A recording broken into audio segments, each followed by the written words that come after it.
Bueno, espero que haya encontrado Colosenses 4 y pensando en la oración, debemos, y lo he dicho antes, hay ocasiones en que las oraciones de algunas personas, algunos creyentes incluso, puede sonar como una carta de Navidad.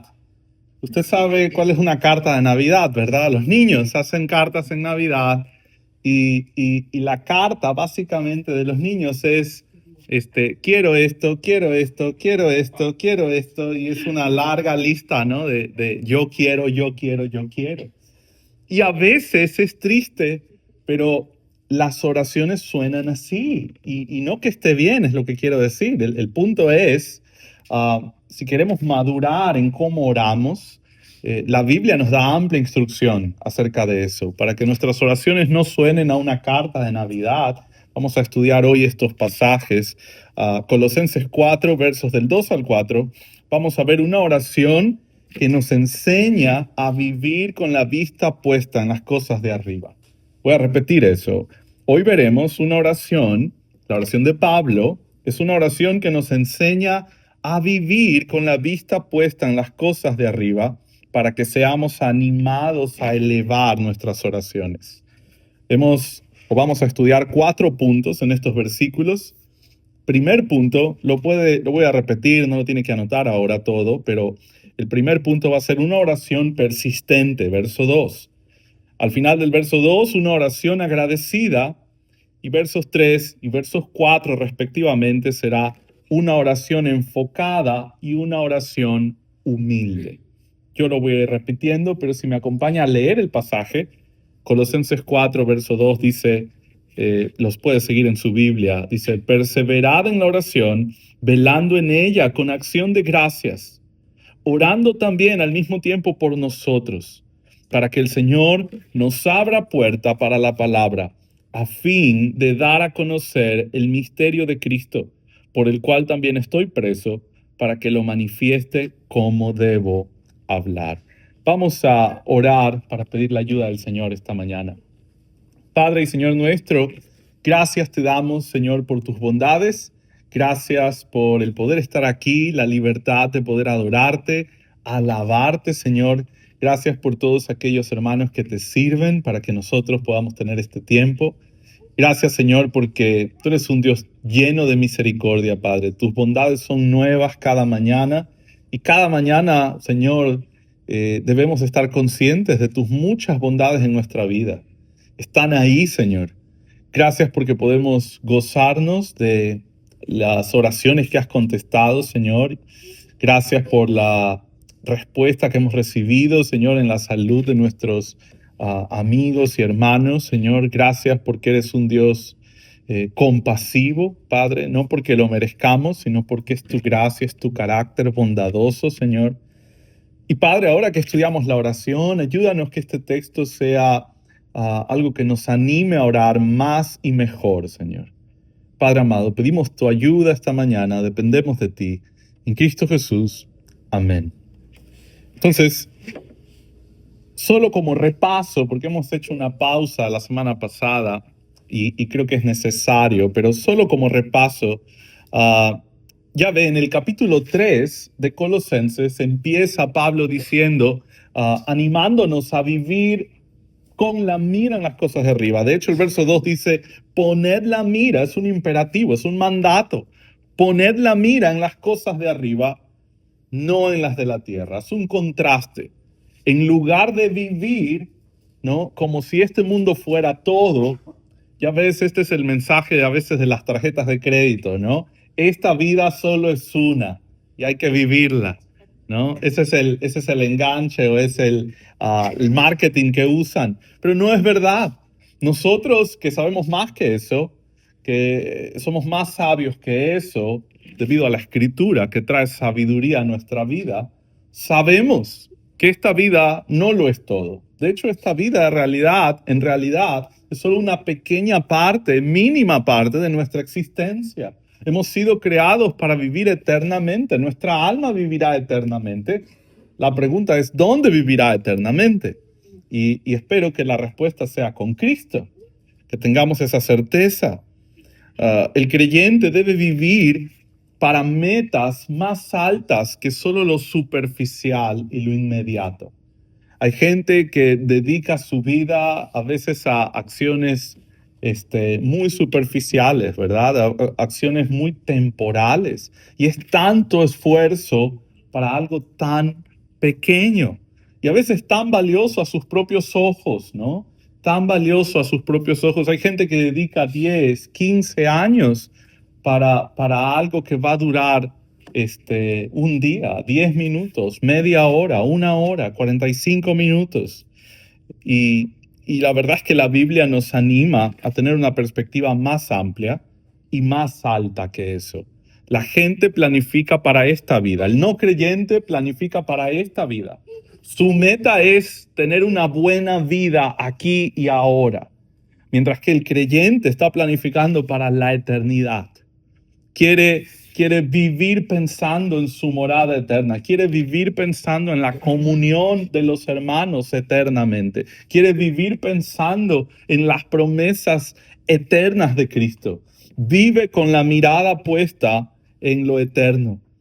La urgencia, para muchos, la urgente es el plan egoísta personal, ¿no? O sea, ¿cómo puedo orar por ti? O que, no sé, que consiga esto que tanto he querido, ¿no? Y a lo mejor es algo muy superficial, ¿no? Algo muy pasajero.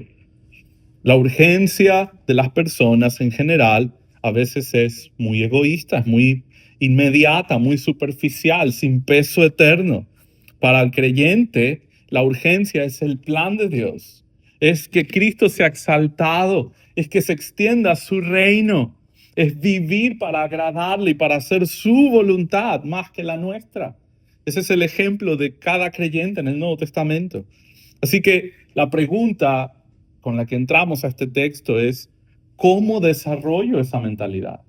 ¿Cómo empiezo a pensar de esa manera? ¿Cómo cambio mis pensamientos egoístas y superficiales por pensamientos más profundos, por pensamientos eternos, por pensamientos que estén bajo la voluntad de Dios? ¿Cómo hago eso?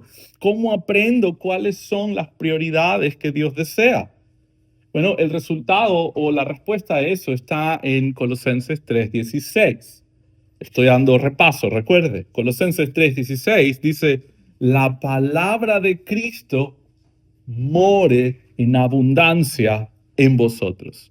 Esa es la forma en que lleno mi mente con las prioridades de Dios.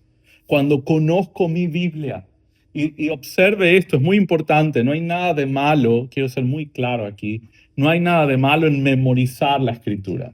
Somos llamados a memorizar la escritura. Pero memorizar la escritura no lo es todo. Necesito entenderla. Yo puedo memorizar. Hay gente que canta en un idioma que no conoce. Sí, sabe eso, ¿no? A veces tú puedes oír a una persona cantar y tú puedes decir, oh, él habla español, ¿no? Y luego no habla español. O al revés, oh, él habla muy bien inglés. Buena pronunciación y todo. No puede dar dos palabras en inglés. Memorizó una canción, memorizó sonidos, memorizó una letra. Ah, puede ocurrir lo mismo con la escritura. Memorizamos palabras, memorizamos una secuencia de palabras, memorizamos un capítulo y un versículo, pero no entendemos cómo eso se vive. Puede pasar, ha pasado. Así que cuando Pablo tiene en mente que la palabra more en abundancia en vosotros, no es solo memorizar, es memorizar y entender. Y es entender, es vivir, es obedecer.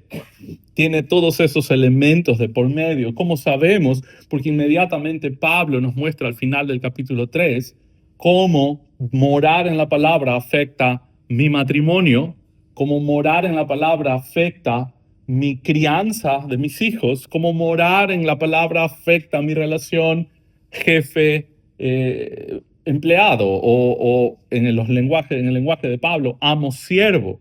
Y si te fijas en el capítulo 4, es lo que decíamos hace 2 semanas, en el verso 1, Pablo termina diciendo, amos, haced lo que es justo y recto con vuestros siervos, sabiendo que también vosotros tenéis un amo, en los cielos. Es decir, el argumento final con el que Pablo cierra es lo que decíamos hace 2 semanas, que todos tenemos un mismo jefe al final del día.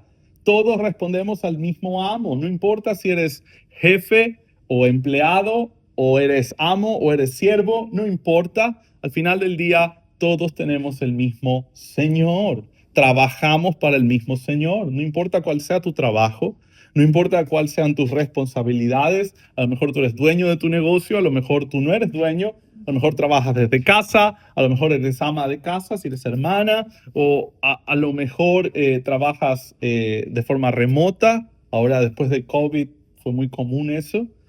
Pero da igual, es el punto de Pablo, da igual qué es lo que haces, todos respondemos al mismo amo, al mismo jefe, el amo celestial, nuestro Señor. Para Él servimos, para Él trabajamos. Así que en esta sección final de la carta, ahora Pablo nos instruye cómo orar y por qué orar. Eso va a ser interesante. Los 2 primeros puntos que les di nos apuntan al cómo orar. ¿Cómo orar? ¿Qué actitud tener al orar?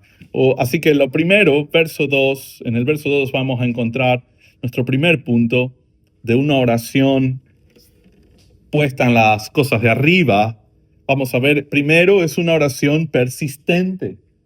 Si entiende a qué me refiero con persistente, es constante, es frecuente. Esa es la idea. Así que el verso 2 empieza diciendo, perseverad en la oración. En otras palabras, dedíquense a orar. Que la oración sea algo real y común en tu vida. Que sea algo constante en tu vida, algo frecuente en tu vida. ¿Recuerdas ahí en los primeros capítulos de Mateo, los discípulos le dicen al Señor, enséñanos a orar? ¿Cómo saben? Es interesante, no sé si te has parado o detenido a pensar en esto. ¿Por qué los discípulos le dicen, enséñanos a orar? Bueno, porque lo han escuchado orar. Eso es muy interesante, lo han escuchado orar.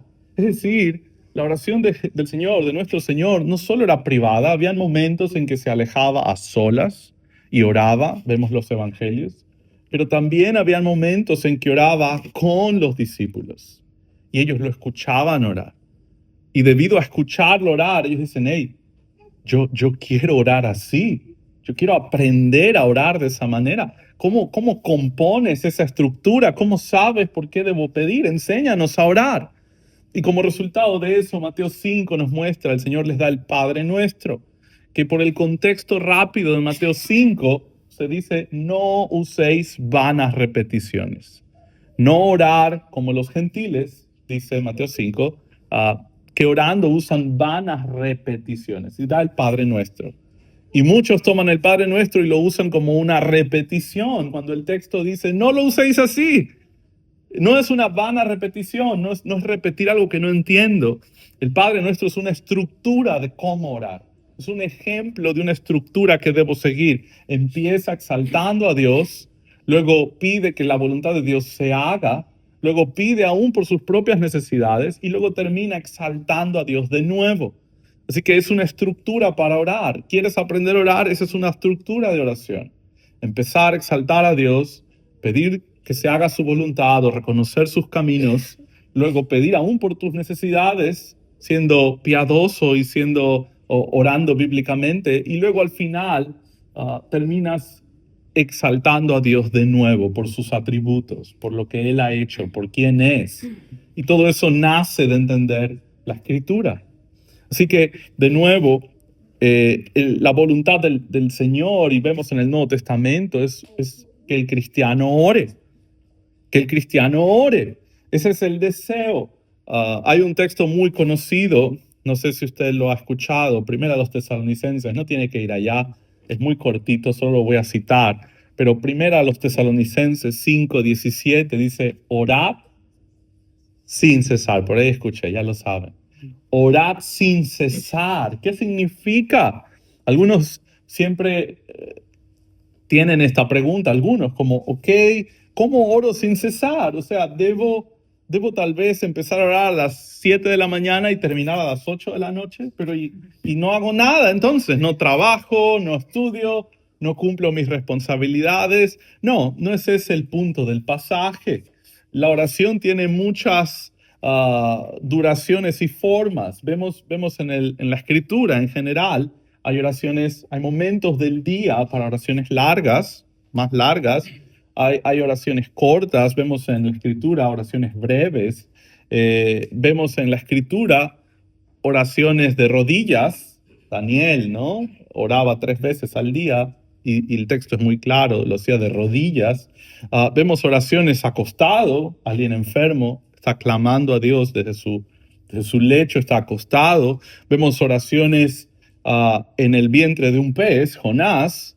Vemos oraciones rápidas, vemos oraciones pidiendo ayuda, vemos oraciones de agradecimiento. Es decir, uh, la oración no tiene un solo molde, no tiene solo una estructura y entonces debo orar siempre de esta misma manera y con estas mismas palabras. Durante el día hay momentos en los que puedo hacer oraciones más largas, oraciones más breves, es decir, depender del Señor en oración todo el tiempo. Eso es orar sin cesar. Si algo bueno pasa en mi camino, en el día, tuve una buena noticia en el trabajo, ¿qué significa orar sin cesar? Que mi primera respuesta es gracias, Señor. Y es una oración corta. No tienes que tomarte todo el tiempo y luego, debo ir a mi casa porque debo orar en mi cuarto. No, es una oración rápida, es en tu mente con el Señor. Y luego vas al lunch y entiendes que ese lunch está delante de tus manos, no por simple casualidad, no por simple coincidencia, sino porque el Señor es tu proveedor. Oh, no, es que yo trabajo. Oh, sí. Y el aire de quién estás usando, y en el piso de quién estás parado, y quién te levantó esta mañana. Es el Señor. Es el Señor el que hace posible toda cosa buena. El Nuevo Testamento dice, de Él viene todo lo bueno. Es el dador de todo lo bueno. Así que vivir en oración, orar sin cesar, o como dice Pablo aquí, perseverar en la oración, es una oración constante. Yo vivo en oración delante del Señor. Todo el tiempo estoy comunicándome con mi Padre. A lo mejor tienes momentos en la mañana donde tu oración es más extensa, tienes tu devoción con el Señor, algunos lo hacen a la noche antes de dormir, pero eso no significa ya cumplí. Algunos sienten eso, ok, ya cumplí mis 10 minutos de oración, mis 15, mis 20, los que sean, ahora sí, puedo olvidarme de la oración hasta mañana. Ya cumplí con Dios, oh, Dios debe estar tan contento. No funciona así. La oración fluye, es algo natural. Probablemente generar esa disciplina lleva esfuerzo al principio, pero eventualmente va a ser natural, va a fluir. Pasó algo bueno en tu vida.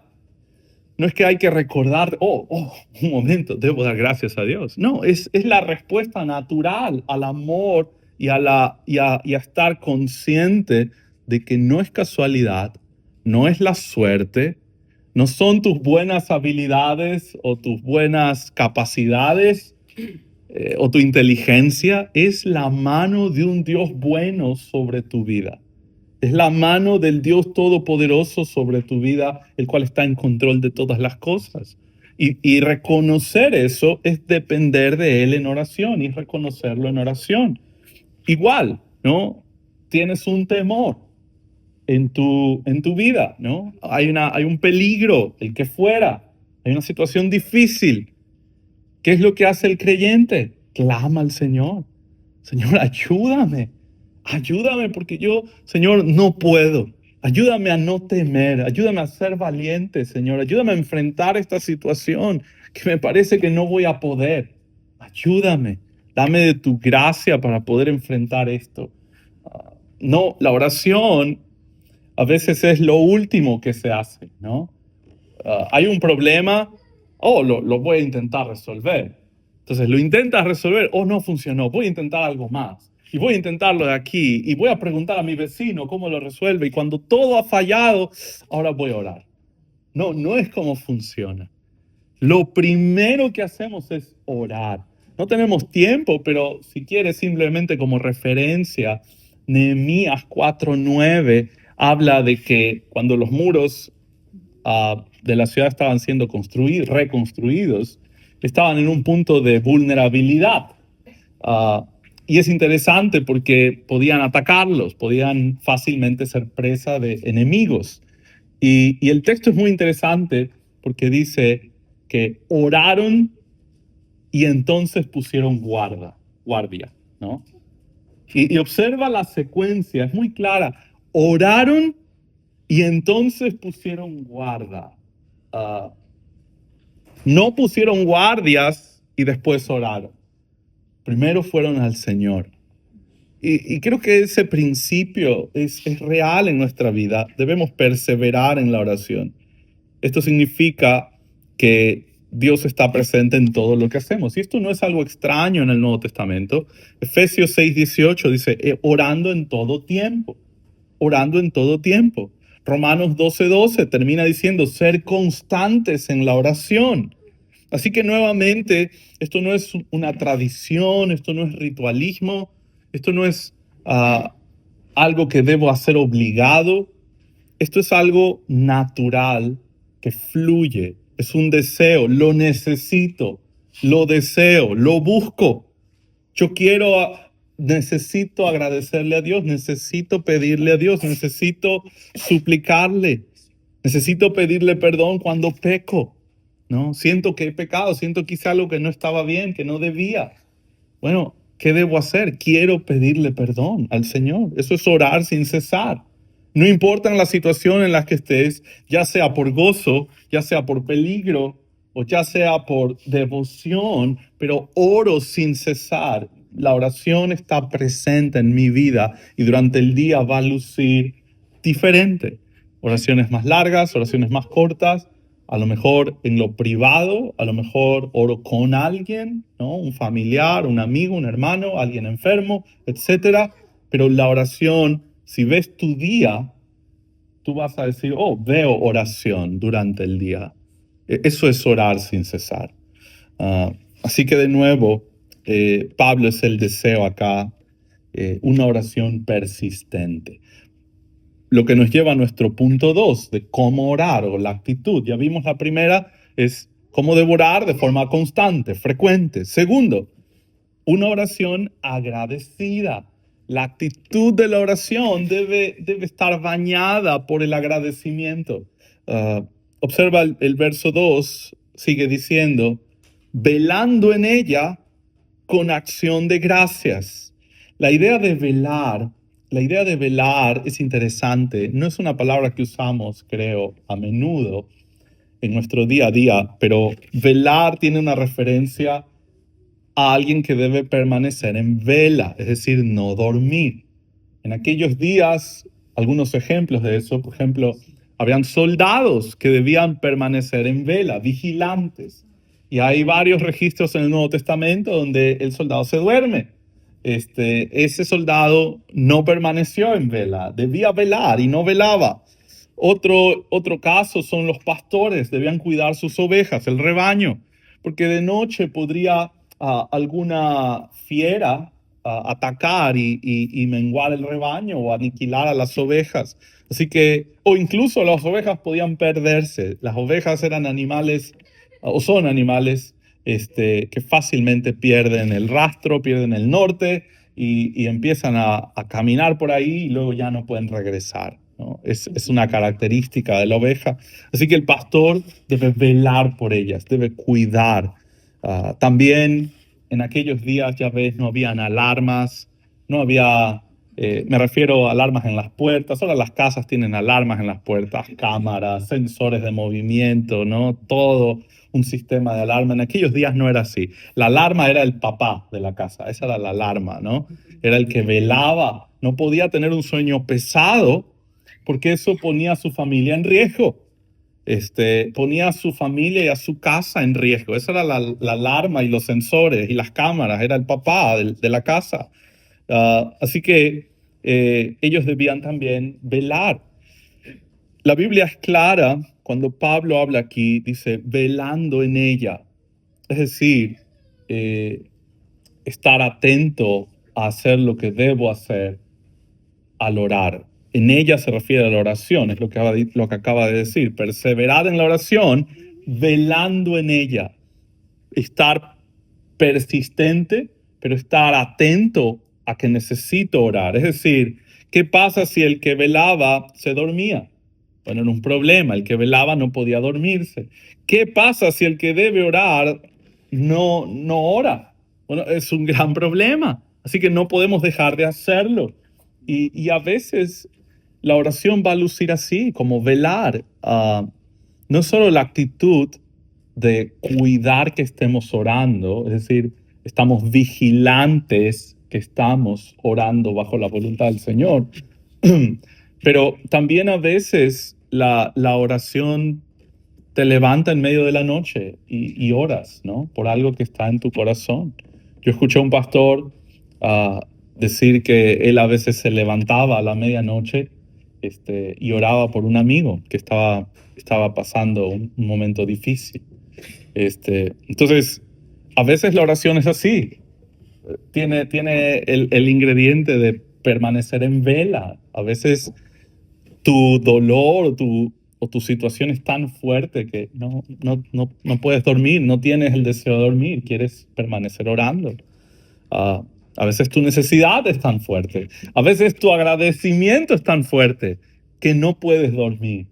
No sé si ha pasado, a veces los niños están tan emocionados que no se pueden dormir, ¿no? Necesitan ahí ayuda, hay que apagarles la luz, hay que ponerlos en cama, hay que insistirles en que duerman porque están tan emocionados por algo. Bueno, a veces nuestro agradecimiento al Señor es tan fuerte que tampoco podemos dormir, y la respuesta a eso es velar, es orar, agradecerle con acción de gracias. ¿Por, ¿Por qué la Biblia hace tanto énfasis en que debemos tener gratitud en nuestra vida? La vida del creyente es una vida de gratitud, es una marca de madurez, alguien agradecido. Nuestra tendencia o nuestra inclinación como como pecadores o como nuestra naturaleza pecaminosa, nuestra tendencia es simplemente al enojo, a la amargura, a pensar que merecemos lo que otros hacen o a pensar que merecemos el favor de Dios. ¿Cómo sabemos eso? Bueno, porque es común escuchar personas decir, ¿por qué Dios permite esto? ¿No? ¿Has escuchado eso? Hay no creyentes, ¿no? Yo he escuchado no creyentes que dicen, estoy enojado con Dios. ¿Por qué? Porque hizo esto, ¿no? Porque se llevó a este familiar. Estoy alejado de Dios, estoy enojado con Dios.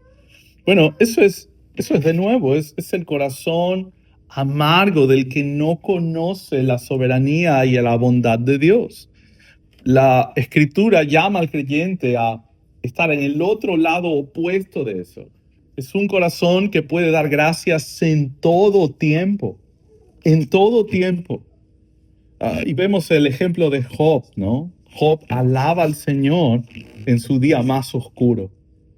Yo recuerdo como un ejemplo grande para mí, fue un impacto tan fuerte.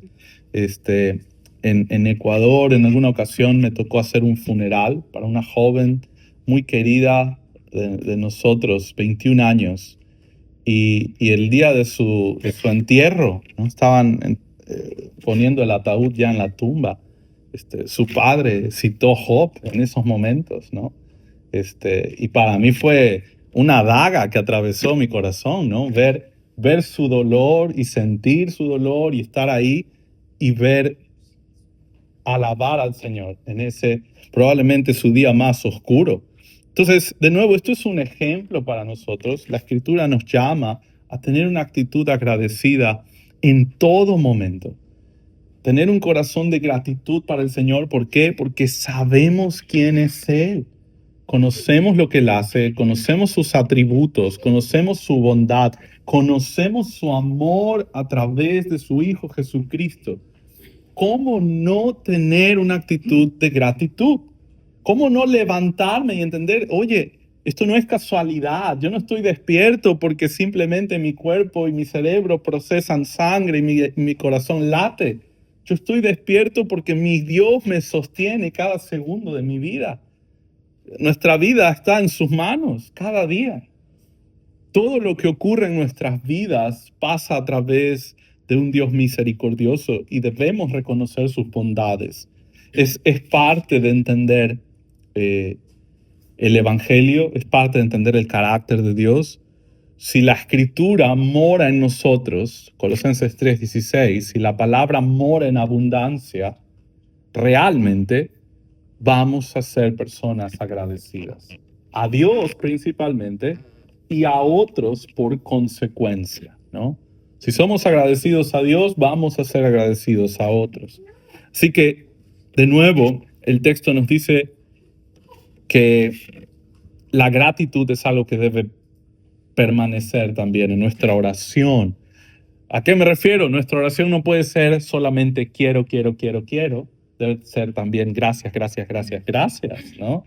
Uh, Nuestra oración debe tener mucho por qué agradecer al Señor.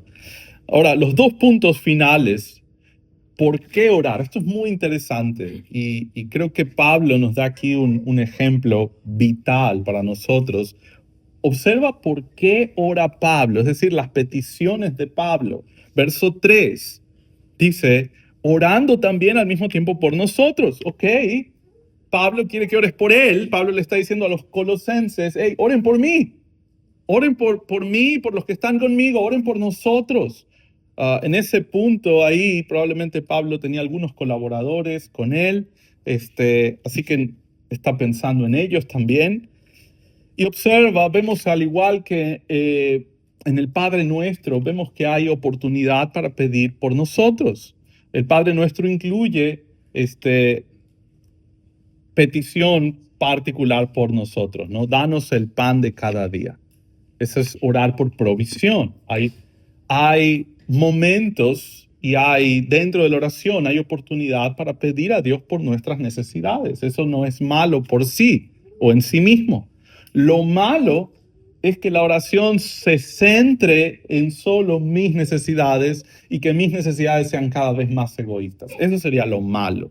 Pero necesidades comunes y prioritarias para mi familia y para mí hay espacio en la oración para ello, es lo que quiero decir. Pablo pide acá, ok, ora por nosotros. Ok, Pablo, ¿cómo oramos por ti? Dice, para que el Señor nos abra puerta. Ok, detente. No sé si te pasa lo mismo que a mí. Cuando yo leí esto, enseguida yo recordé, Pablo está preso. Pablo está preso en Roma. Si recuerdas, cuando empezamos Colosenses, Pablo está preso en Roma, es su primer encarcelamiento y tiene soldados a su alrededor. Es una casa, probablemente una casa arrendada. Su primer encarcelamiento fue más tolerable que el segundo, y digo tolerable porque estar preso nunca es bonito, ¿no? No queremos dar la impresión de que Pablo estaba en un hotel 5 estrellas. Pablo estaba en una casa arrendada, vigilado 24/7, vigilado todo el tiempo. Probablemente, según la tradición, él estaba encadenado a un soldado romano. Es decir, había una larga cadena que lo ataba a un soldado. Estos soldados rotaban, entonces Pablo estaba 24 horas al día atado a un soldado romano.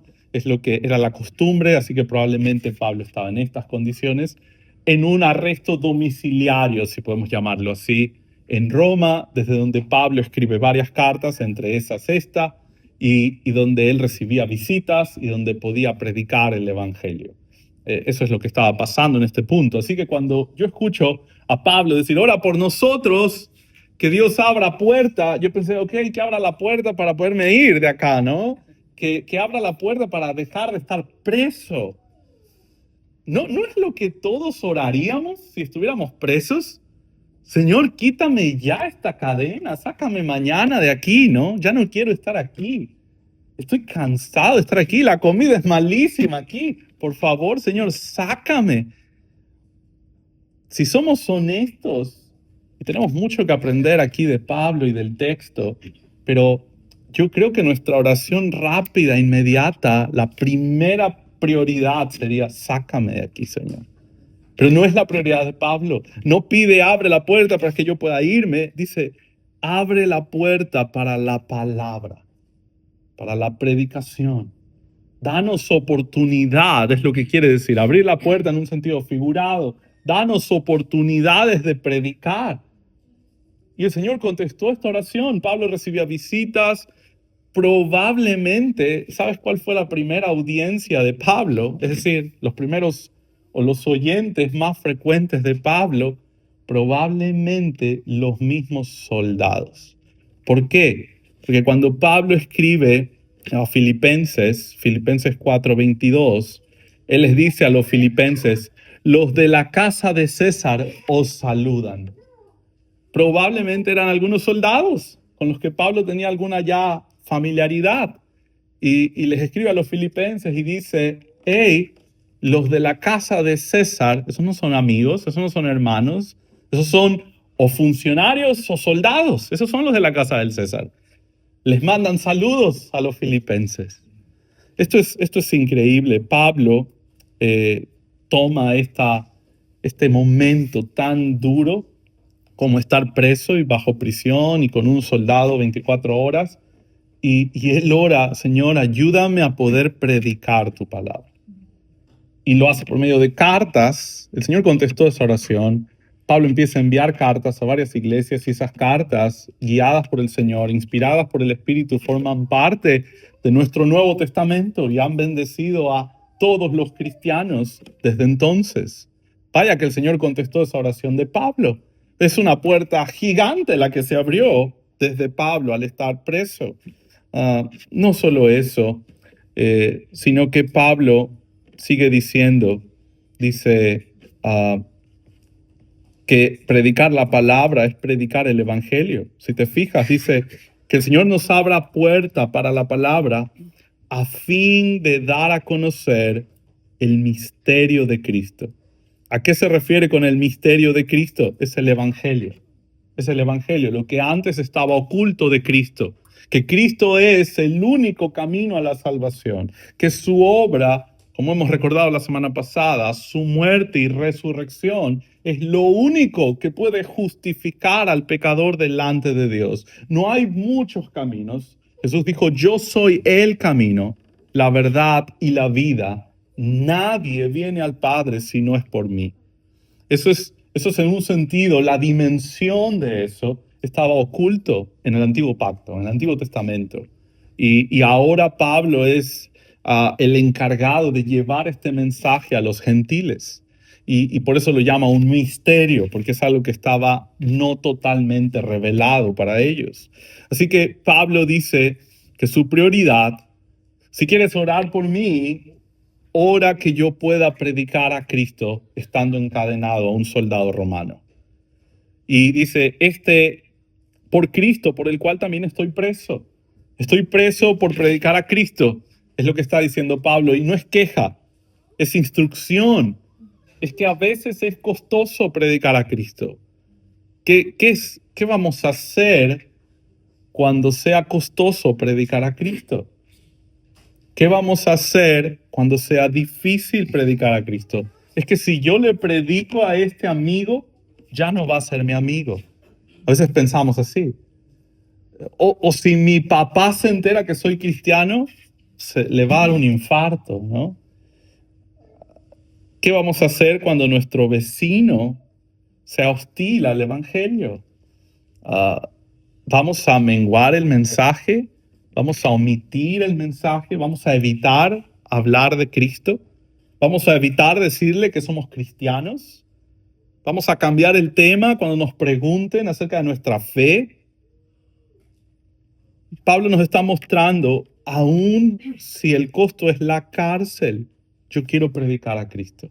Ese es el ejemplo de Pablo. Y no quiero que perdamos de vista, ya estamos terminando, pero no quiero que perdamos de vista el punto. Pablo nos muestra por qué orar. Pablo no está orando por mejor comida en la cárcel.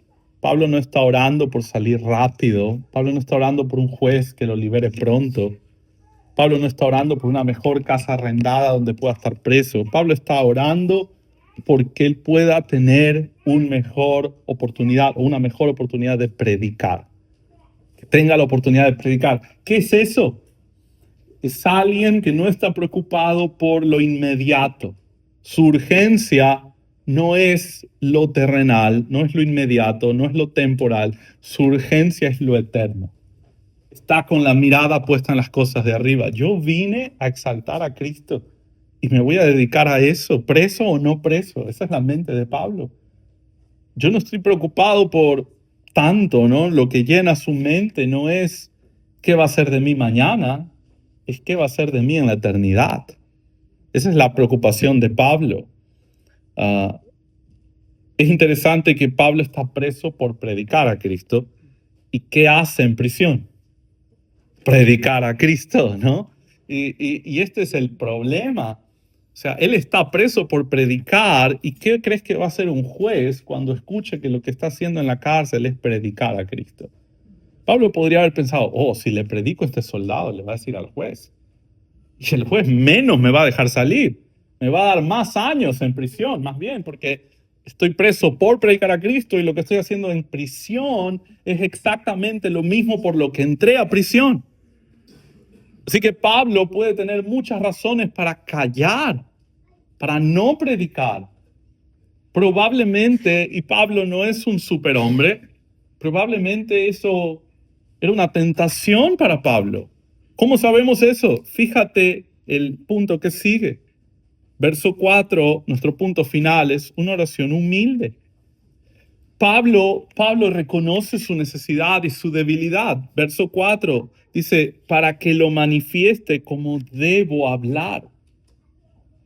Para que yo predique a Cristo como debe ser. Para que yo hable como debo. ¿Qué significa ahí? Si puedes verlo, Pablo está diciendo, oren por mí que yo pueda predicar a Cristo adecuadamente. Y tú piensas, ¿por qué Pablo pediría eso? Bueno, porque es una tentación callar, porque es una tentación omitir el mensaje. Porque si sigo predicando, y es la razón por la que estoy aquí, a lo mejor me dan más años y no puedo salir. Y Pablo, de nuevo, Pablo no es un superhombre, Pablo quiere salir. Pablo tiene esta tentación, pero no la esconde, no la oculta, no la maquilla. Pablo le dice a los colosenses, oren por mí que yo sea fiel en predicar a Cristo. Y abre su corazón a los colosenses y les dice, por favor, oren por mí en esta área. Así que, de nuevo, es interesante porque, y termino con esto, este es un ejemplo de alguien que está orando y su oración nos da un vistazo de cómo luce orar con la vista en las cosas de arriba. Esto es un vistazo corto, pero muy útil y con varias verdades profundas de cómo orar enfocado en las cosas de arriba y no en las de la tierra. Quiero terminar con esto. Probablemente uno de los primeros libros que leí y que me regalaron se llamaba La oración de Jabes. No sé si alguien lo ha escuchado, espero que no. No es un libro bueno. La oración de Jabes está basada en un pasaje en Primera de Crónicas 4:9, donde dice, y Jabes fue más ilustre que sus hermanos, al cual su madre llamó Jabes, diciendo, por cuanto lo di a luz en dolor. E invocó Jabes al Dios de Israel, diciendo, y aquí viene su oración, oh, si me dieras bendición y ensancharas mi territorio, y si tu mano estuviera conmigo y me libraras del mal, para que no me dañe. Y le otorgó Dios lo que pidió. Eso es todo lo que sabemos de Jabes.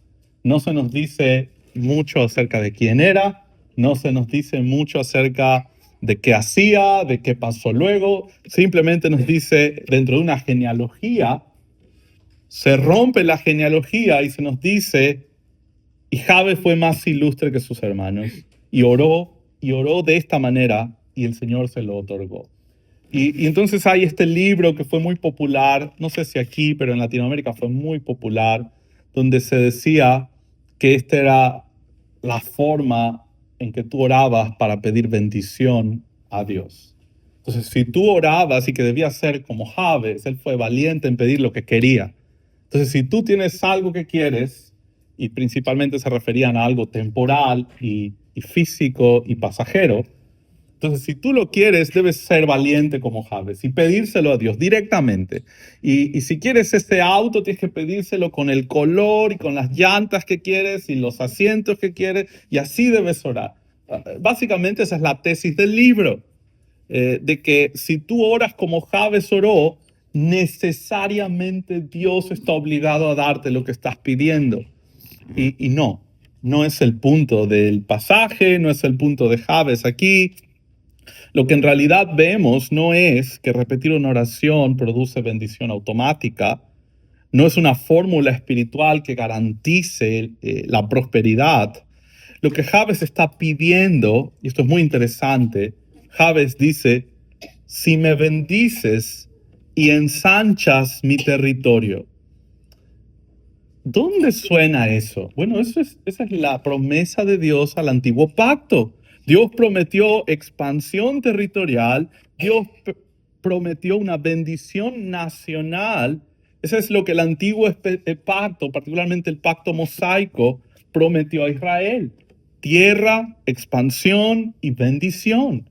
De nuevo, Jabes no está orando egoístamente. Jabes está orando, hágase tu voluntad. Tú nos prometiste esto, hazlo. Está orando bajo la voluntad de Dios en el antiguo pacto, es lo que Dios les había prometido. De nuevo, debemos entender bien el contexto porque podríamos errar pensando que Jabes está haciendo peticiones egoístas y particulares, personales. Él no está pensando personalmente, él está pensando como nación. Y él no está orando egoístamente, él está orando bajo las promesas de Dios. Y el texto empieza diciéndonos, y Jabes fue más ilustre que sus hermanos. Eso indica que fue más sabio. Él pudo ver lo que otros no veían. Él pudo ver, esta es la voluntad de Dios. Y él está orando bajo la voluntad de Dios. Así que si quieres pensar en la oración de Jabes, es orar bajo la voluntad de Dios. Es poner la mira en las cosas de arriba. Es hacer lo que Dios ha prometido que va a hacer. Espero que esto anime nuestra oración y que esto alimente nuestra oración. Vamos a orar para terminar. Padre y Señor nuestro, gracias te damos por tu palabra, gracias te damos por la instrucción que hay en ella. Ayúdanos a tener en mente, Señor, cuando oramos, cómo hacerlo de una forma aún más que te agrade y cómo hacerlo de una manera que exalte tu voluntad, Señor. Tener que la oración es nuestro ánimo de hacer tu voluntad. Oramos para que tu voluntad se haga, Señor. Oramos para poder expandir tu reino, para que hayan oportunidades para evangelizar. Oramos para que hayan oportunidades para que otros escuchen tu palabra. Oramos por otros. Y Señor, aun cuando hay oportunidad de orar por nosotros, ayúdanos, Señor, a hacerlo con una acción de gratitud siempre, a jamás cuestionar tu bondad, Señor, y a siempre tener un corazón gozoso, aún en los momentos difíciles, Señor. Padre amado, todo esto lo ponemos en tus manos y pedimos tu bendición para el resto del día, este hermoso domingo, Señor, en Cristo Jesús. Amén.